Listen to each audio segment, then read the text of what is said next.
Assalamualaikum warahmatullahi wabarakatuh.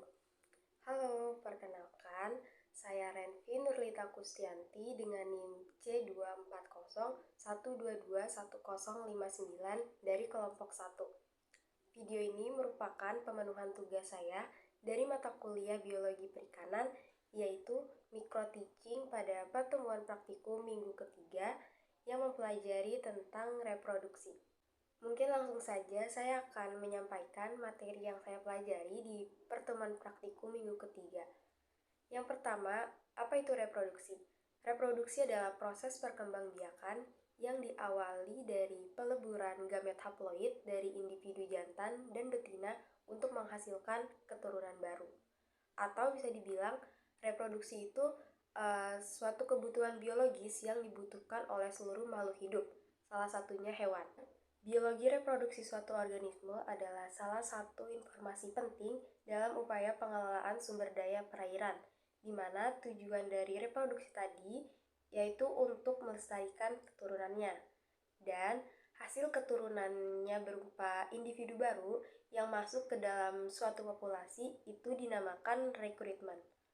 Lalu, kenapa penting bagi kita untuk mempelajari reproduksi?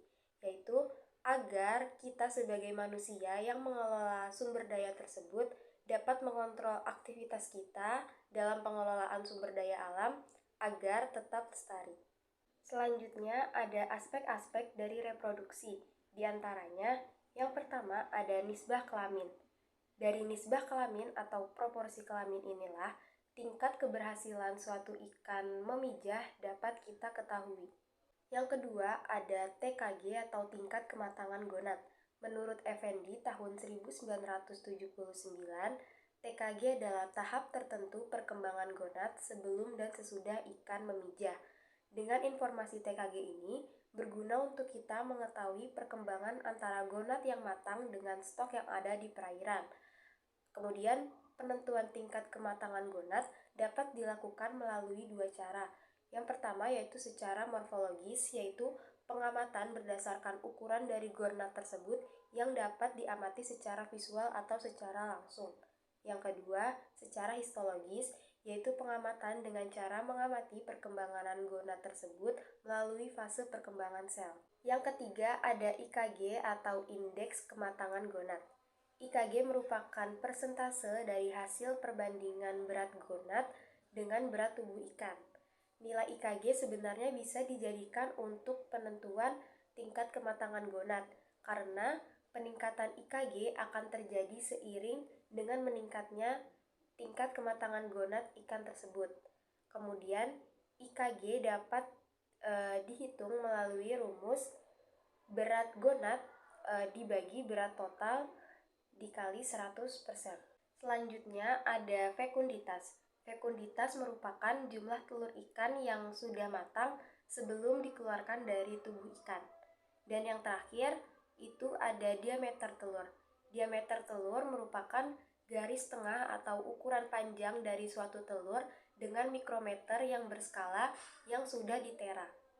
Pada praktikum hari ini, kami belajar mengetahui jumlah telur ikan yang terdapat di dalam gonad.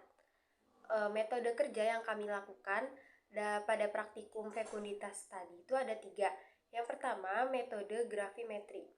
Hal pertama yang dilakukan pada metode gravimetri itu, yang pertama kita menimbang berat total gonad tersebut, kemudian kita bagi menjadi 3 subbagian gonad, dan masing-masing 3 subbagian gonad tersebut kita timbang kembali. Lalu dari 3 subbagian gonad, kita ambil sedikit sebagai contoh, kurang lebih sebanyak 0,1 gram. Dari 3 contoh subgonad tersebut, kemudian kita encerkan menggunakan aquades, lalu kita burai sampai telurnya terpisah. Setelah telur-telur ikan tersebut terburai atau terpisah, baru kita bisa menghitung fekunditas dari ketiga contoh tadi, ketiga contoh sampel 3 subbagian gonad. Yang kedua ada metode volumetrik. Metode ini dilakukan dengan mengukur volumenya dengan memasukkan ke dalam gelas ukur.